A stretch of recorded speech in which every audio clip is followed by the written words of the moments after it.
Hey folks, Malforian here with another Grey Eminence dev diary. Today's is characters, and it's going to cover basically how characters work in the game, how they affect the game as you play through, and all that good stuff. So if you're here for the first time, if you like the video and subscribe to the channel, I'm covering Grey Eminence until its release, covering all the dev diaries and kind of just watch the game as it gets created and stuff like that. It's a very ambitious game, so I'm really excited to see kind of how it works out, and hopefully we get a cool game because it's looked pretty good so far. But we're just going to get straight into it. So at first we're just going to talk about how characters are going to be in the game. They're going to represent people with agency, basically characters who could do something in the game. So that could be rulers, elites, and their families. Their behavior is driven by explicit goals, which are in turn determined by their personality and life circumstances. Every character has a culture they identify with, a religious denomination they profess, and at least one language they can speak. So yeah, I wonder if that means you don't get any non-religious people in the game. I think maybe they do. I wonder if the wording there means that they have to, which I think most of the games actually have at least some religion that somebody follows. In addition, characters can have a sexuality and health, which when reduced to zero means their death. I mean, that's how it works in most games. They will always physically locate in a tile and can travel around. Crucially, they can own buildings and even have their own retinues. So that sounds like maybe you have like private armies. Because it's talking about all characters can have their own retinues. So I wonder if you get like traveling, someone who has a lot of money from something, owns a lot of buildings, has money, has their own retinues, and then kind of travel around, or if they work like mercenaries. I don't think that's covered in this dev diary, so I'll have to keep an eye out in the future for that. But anyway, we're going to start with traits. At the core of every character is a set of traits. These are three types of traits: personality, lifestyle, and physical. The most important are personality traits, so we'll start with those. Every character has 5 personality traits, which are the character's particular placement among the 5 differential dimensions: courage, generosity, lenience, piety, and sincerity. This isn't what I expected, to be honest, from the game, so it's pretty cool. The kind of areas that you're going to see for characters. Each dimension can range from -1 to +2, so you have a range of 5 for where they can be on the scale, because it's obviously 0 as well, with each step corresponding to a specific personality trait that you can observe for every character. And then they're just going to cover kind of what they all do. So we'll go over this. I've read through this once, and there's really some interesting information about how things are going to work. It looks like your actions are actually going to take a lot of effect in this game, more so than I see in other ones. So anyway, we'll go through it. It is quite a long dev diary, but if you stick around, it's full of good stuff. Courage affects how a character evaluates and acts upon opportunities to fulfill their goals. Importantly, it doesn't outright prevent or force actions, respectively, for very cowardly or very brave characters. Instead, it makes them over or underestimate what they will need to achieve their goals. So this is basically saying, I guess if you have a very brave character, they might go into a battle or start a war against someone that they might lose against, but they're brave, so they just think they're gonna win. Whereas a cowardly one, maybe they want like twice as much troops as somebody else would need, because they think, oh, this might go badly, so I'm going to build up some more power, things like that. Courage has the biggest impact on political and material goals, e.g. a cowardly vassal plotting a coup will only take action, oh, there we go, yeah, if their numbers are heavily in their favor. So yeah, it's basically saying that the cowardly characters will act that way. Generosity determines how much a character favors themselves rather than others in situations. Again, this is an absolute. So this is saying even if you're a super greedy character, you're not always going to act super greedy. Well, the AI isn't always going to do that. They will do other things, so you won't know exactly how a character's going to act, which is great, because if you always knew, obviously you take away some of the play of the replayability of the game and stuff like that. Rather, generosity aims to represent the character's mental balance between altruism and selfishness. This parameter has wide-ranging effects, from how a character evaluates the favors they're owed, or how much assistance they'll provide to other characters in need. So I think this is saying, again, like if you have maybe an alliance with someone, if they're generous, they'll probably come help you. Maybe they'll give you more troops, I don't know. Whereas if they're not, if they're very greedy and they don't want to do that, you're going to have to, coerce them a little bit more, I think, to get them to do stuff for you. Lenience represents a character's predilection for forgiveness, change, and other points of view. It has the most apparent effect in the sense that it heavily influences the character's behavior towards other cultures and religions. It can also have meta impact on characters' behavior because it determines how easily and under what circumstances their personality traits can change. So this, yeah, I guess if you have a not very forgiving person, they're always going to basically keep their traits, or for the most part going to keep their traits, and they're also not going to like other cultures and religions. Whereas if you're very forgiving and you see the points of views, I guess there's a chance you might, learn from another culture, maybe convert to another religion, and there's a chance you might see somebody else's point of view and change to match their personality. That's what I'm taking from that. Maybe if you have like a wife and she is totally different to you, but if you're very forgiving, maybe you see her point of view and maybe her traits rub off on you or something. I don't know. Maybe that isn't how it works, but it does sound like maybe it's going along that way. Piety is the most straightforward personality dimension. It tells the character's attitude towards religion and general spirituality. It might seem like a strange choice compared to the others, but considering the monumental importance of religion in the lives of people over the 6th century span of Grey Eminence, we figured to include piety here. Yeah, I kind of see piety. It does stand out as maybe a strange one, but like I said, the amount of religious change, I imagine if you're very pious, if we get to the the Reformation or something like that, obviously very pious characters might stay Catholic, and not pious characters may turn to Protestantism, or maybe the other way around. They're very pious, but they don't believe in the maybe if they're very pious, but they're very lenient as well, maybe they'll see the Protestant point of view and change over. I don't think that's covered in the further down, but it is interesting how these different kind of dimensions are going to affect each other. You can have someone high piety but low courage. Will they always just they don't want to rock the boat? Like I say, we'll see in the future. The last personality dimension is sincerity. It is the widest potential impact on characters' behavior because it allows a character to lie and misrepresent themselves. For example, characters with low sincerity might engage in sexual relations with a character they're not attracted to in order to gain an advantage. It sounds like kind of intrigue in other games. Or they might promise you they'd do something, but then not do it. So, I mean, that sounds like basically how most players play the game. If you play most grand strategy games, you're always like, yeah, I'll ally with you. Can your army come and help me? Oh, fantastic. And then the ally will say, oh, I'm at war. Can you come help me? And you're always, nah, sorry, I'm busy. Can't do it. Sorry. I got what I wanted. Sorry, you didn't realize I was going to lie and not actually help you. Unlike personality traits, lifestyle traits are not a fixed number and tend to accumulate over time. One of the processes through which a character gains lifestyle traits is education, which they did cover before. They said if you have a holy order, if you have bishops and cathedrals and monasteries, that can help with education. So it sounds like maybe if you have those fixed things, it is going to help obviously learn you more education, things like that. By default, all characters undergo a balanced education to prepare them for society expects of them. You can influence this process and prioritize specific areas of duty. For example, if you're aiming for an expansionist playthrough, it'll make sense to educate your heirs in war. There are a plethora of events and circumstances which can lead to lifestyle traits. Characters that participate in war will usually become more proficient at it, while characters constantly plotting against their liege might develop paranoia. Oh, that's interesting.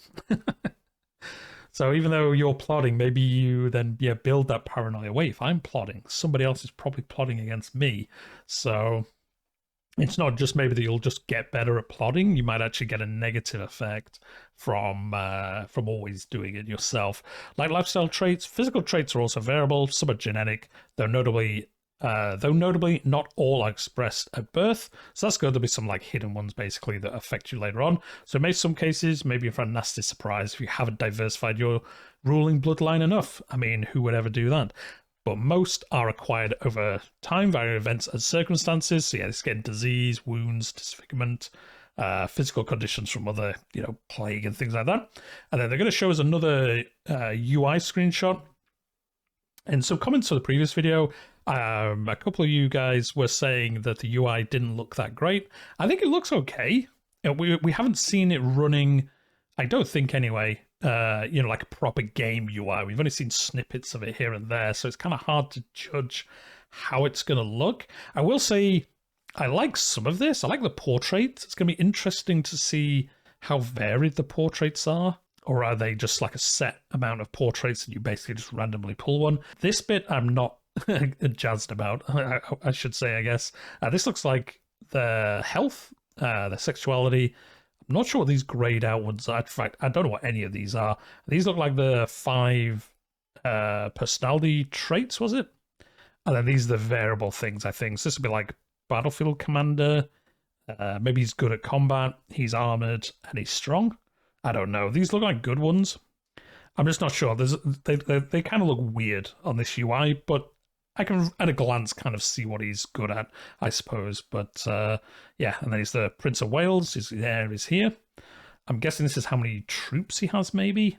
And this is maybe his like prestige or something like that. And he's English, Catholic. I guess this means he has a claim on, I think this is the English throne, or maybe Britannia. I'm not sure. He's the Prince of Wales, so he's the heir to the English throne. So one of these must be England, and the other one maybe is like the English Empire or something. Like I said, we'll figure it out later. Edward the Black Prince is arguably the most famous Englishman alive. At just 26 years of age, he was ordered Prince of Wales, a renowned knight, a proven commander, known for fierce Chavanche raids. I'm not sure what they are. Had he not died of dysentery, he would have been the King of England. There we go. Yeah, so let me know what you think down below. I quite like the UI. This bit I'm not too sure about. It just looks a bit strange, but it does give us all the information. So, and this is obviously early on in the game development. UI generally changes quite a lot near the end, where they've got the main systems in place, and then UI they could clean up a little bit. There's no point designing a full UI now, and then systems might change, and you've got to redesign the UI anyway. So we'll see in the future. Goals. In many cases, characters have a specific goal they want to achieve. The goals are determined by the circumstances of their character's life, while how they go about their goals is dictated by their personality. Goals can fall into one of 4 categories: personal, social, political, and material. So yeah, this is saying, 2 people could have the same goal, but depending on their personality and lifestyle choices, they could get to that same goal by 2 different ways. They could be warfaring, they're going to go to war, maybe grab a title, that's their goal. Whereas somebody who is, I don't know, intrigue focused is going to try and murder people to get that same goal. Or if they're, I don't know, like marriage focused in some weird way, maybe they'll marry to try and get that title in the future or something like that. Personal goals originate from a character's relationship with other characters. For example, a vindictive character that has been bullied when they were younger might try to seek vengeance later in life. That sounds really cool. So yeah, if you get bullied by another character, well, say you bully an AI character, they might seek vengeance against you later. I guess kind of like a rivalry. But they'll remember that you bullied them, and then they'll come after you later on. So careful who you bully, I guess. As we mentioned previously, personality isn't an absolute determinant.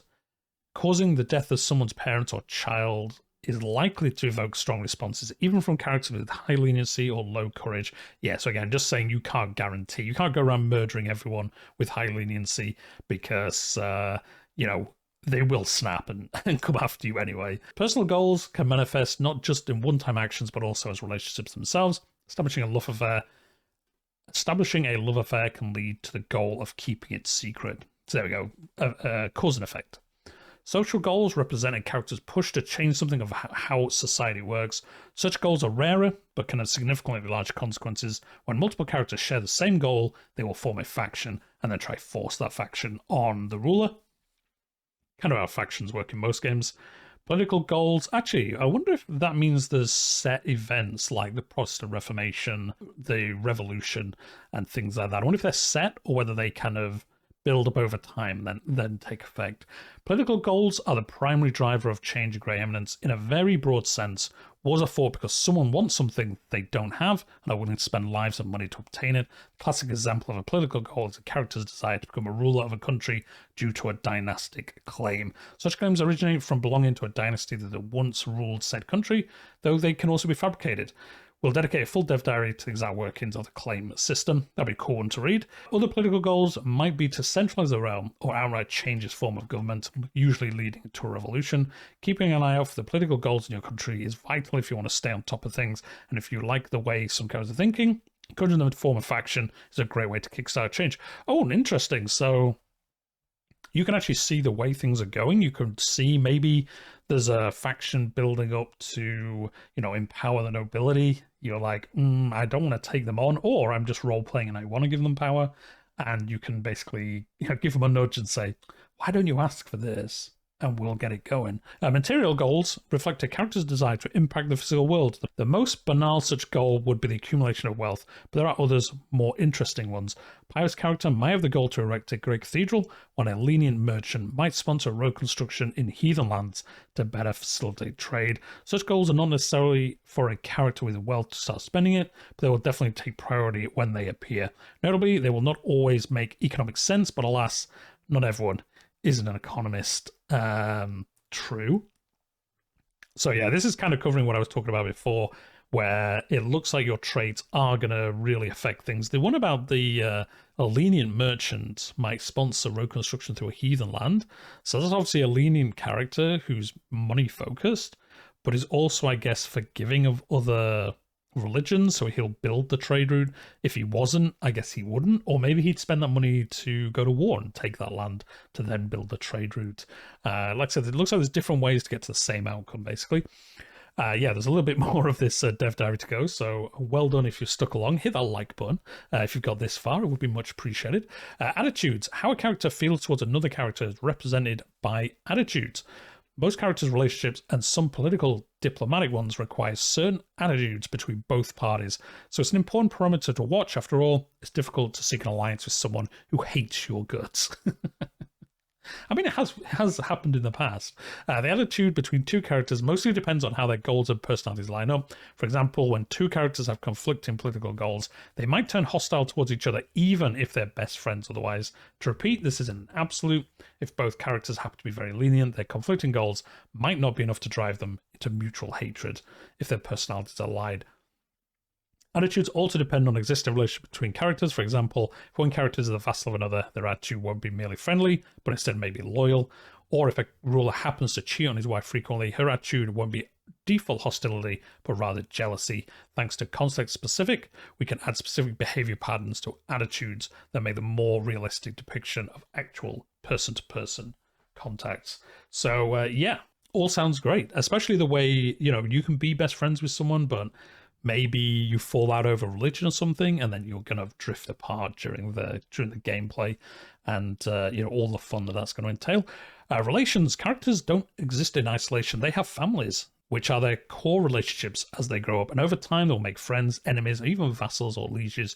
Family relationships are implicit and always immutable, so I think they're saying, like, you can't just forget about your sisters or something like that. They're always going to obviously exist, whereas friends and enemies can come and go. Some friendships emerge via events, others via common circumstances.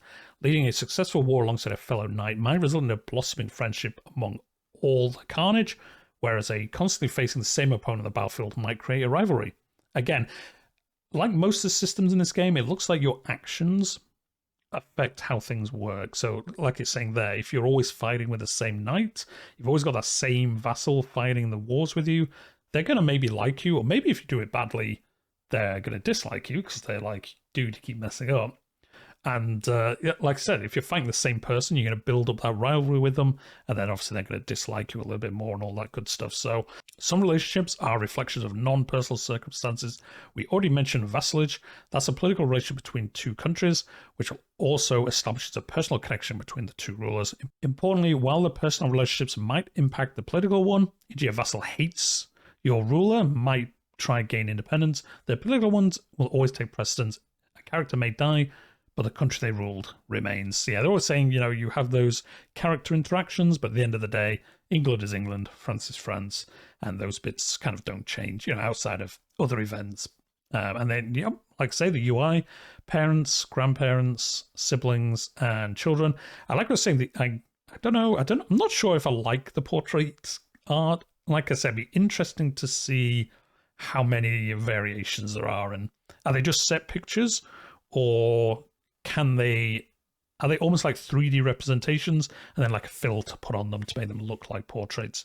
I'm sure they'll cover it in an art wood later on. And the Black Prince has many siblings. His mother, Philippa, had 9 children and would go on to bear another 4. Wow, they had 13 children.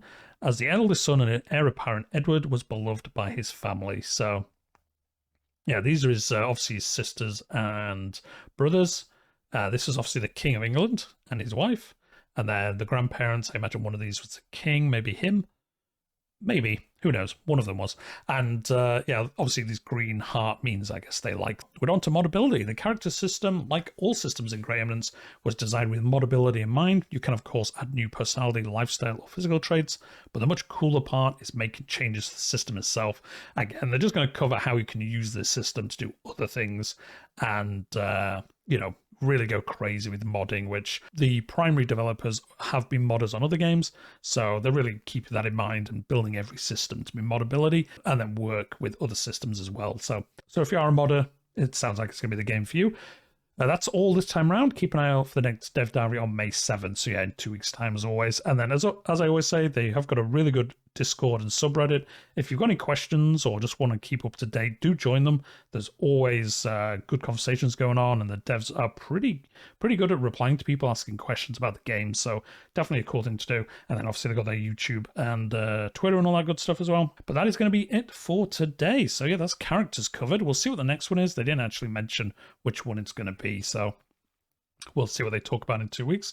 But yeah, we're going to leave it there for today. Again, if you enjoyed the video and you like Grey Eminence, or if you like other strategy games like Crusader Kings and things like that, that's what I play on the channel and cover. So yeah, hit that like button, subscribe to the channel if you're not already, and I'll leave it there for today. I'll see you in the next one.